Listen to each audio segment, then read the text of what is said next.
and the Long Gone Summer stunk. It was impressive in the fact that it was a 2-hour-long documentary that taught me absolutely nothing new. It was. I've never sat down and watched what should be like a detailed look at an era where there were no new facts. Okay, so it was a YouTube compilation with some radio calls, which that is nostalgia, great. Like, there was a couple moments like, oh, that's cool. Any documentary that gives us a glimpse of 90s fashion, also love. Mm-hmm. But other than that, it was the Mark McGwire documentary with a small part supporting role of Sammy Sosa, which was weird because Sammy was equally as electric. Obviously, he didn't get the home run king. He won the MVP that year. I'm a little biased. 20 home runs in fucking June. They just passed over that. But it was, I actually think it was kind of like, Trey. Let me go Trey Wingo for a second.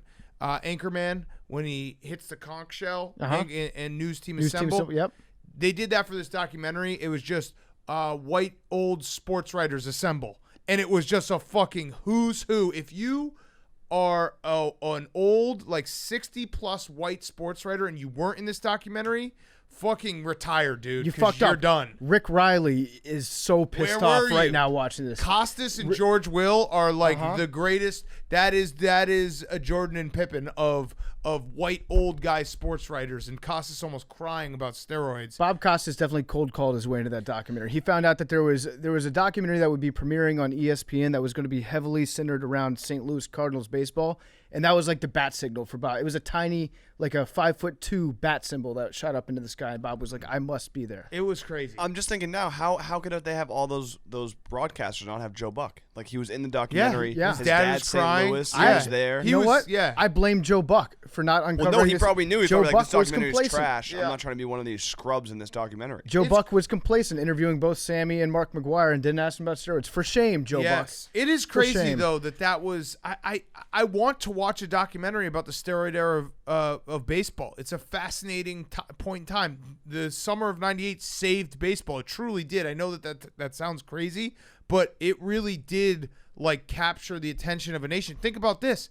The Cubs played 163 games that year. They got in with the extra game and got swept by the Braves. The Cardinals were in third place. Like, this story swept up the country, and you're talking about a third place team. It was the biggest story, and it was so much fun to watch. And then I watched this documentary. Maybe it's because it's the nostalgia factor. Well, everything we know, the summer of '98 and the steroid baseball era, as like in totality, which I'll never like point a finger and be like, man, those guys, I can't believe they did that, because everyone was doing it. One, you can't tell me that Barry Bonds isn't a fucking Hall of Famer, or Sammy Sosa isn't a fucking Hall of Famer, or Roger, like, all these guys should be in the Hall of Fame. But it does change it a little bit, just because you look back and you're like, wow, those numbers, like, everyone was hitting. I was going through them, and the fact that Griffey hit 56 that year, Greg Vaughn hit 50, and then in the next year, they went 65 and 63, and then the next year, 2 years later, Bonds hit 73 and Sosa hit 64. Which was the Brady Anderson year. That, to me, will always be the funniest example of steroids. That was a year or two. Yeah, Brady Anderson was in there 50 with his home runs from the leadoff spot, the sideburns, the Melrose Place sideburns. But it wasn't just, when I say it wasn't just, like, it was everyone, I truly mean it was everyone. So I went back and looked. There were 9 guys in 1998 who had over 45 home runs. There were 9 guys in 2001 who had over 45 home runs. Since like in the last like 10 years, it's basically been 1 to 3 guys floating, sometimes 0 guys. Fucking Miguel Cabrera won the home run title in 2012 with 44 home runs. Like, those used to be monster numbers back in the day. Right. And it's crazy. It was very funny how they did pin it. They didn't mention steroids until Barry Bonds came along and broke McGwire's record. And then they're like, wait, something is amiss here. So dirty how they did that. You know what? Like, steroids, and then here comes Barry Bonds. I say let them all into the Hall of Fame. Let them all in, because you can't take back the dingers. Yes. The dingers were incredible. Barry Bonds was so good that year that he was smashing all those home runs.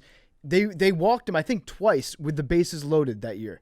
That's how good he was. Do you know how fucking insanely talented you have to be and scary of a hitter you have to be to just go ahead and be like, hey, we'll give you 1 run. Yes. Because you're going to hit a home run if we serve you a meatball. It's crazy. Maybe we'll do a Barry Bonds numbers deep dive this week You know- to show respect after they did them so dirty. And this was like, I'm just frustrated. That should have been a great documentary. It really should have. It should have been.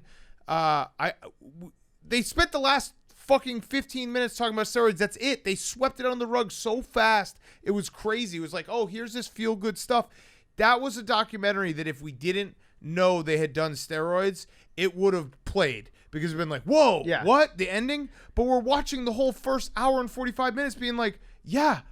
And Well, you know what it was? The entire documentary was like a microcosm of what happened in 98 all the way until 2010, where the Andro, they brought up Andro kind of partway through, and they mentioned it. And they're like, McGwire was caught with this bottle in his life. The Andro in the movie was the Andro in that season. Yes. Like, they threw you off the trail for a second. They're like, yeah, there were allegations that he was... yeah, back to the dingers. And then let's get back to the dingers. And then at the very end, after you've already appreciated them, we'll talk about the juice.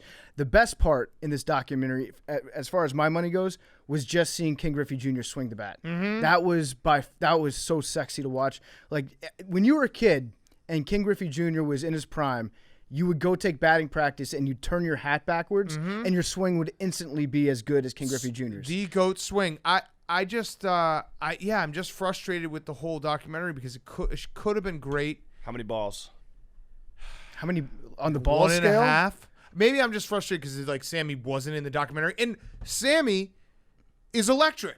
Like when he's like, yeah, God picked So Sammy. Ken Griffey God Jr. should have picked been in the me. documentary. Like, Yeah. yeah, Ken Griffey Jr. But like, let Sammy talk. Well, also, He's Hank, funny. I knew Hank wasn't going to like it because it wasn't heavily centered around a Red Sox player. That's not true at all. I'm a huge fan of documentaries. I love, especially ESPN documentaries. I have watched them all, and I enjoy good ones. That was not a good one. If it was just a compilation of David Ortiz's big postseason hits, which this was for a while, this was just like a they compilation made that It of wasn't- one. home it They runs. wasn't made that even- one, and it's a great one. It is a great one. It wasn't. It just didn't have any like. Just ask them like, hey, too long, too. you were fucking juicing. I Tell wish- us what it was like. Tell us like I would love a documentary They where they also- said, hey, Mark McGwire, you hit a bunch of home runs in Oakland. Presumably you weren't juicing yet.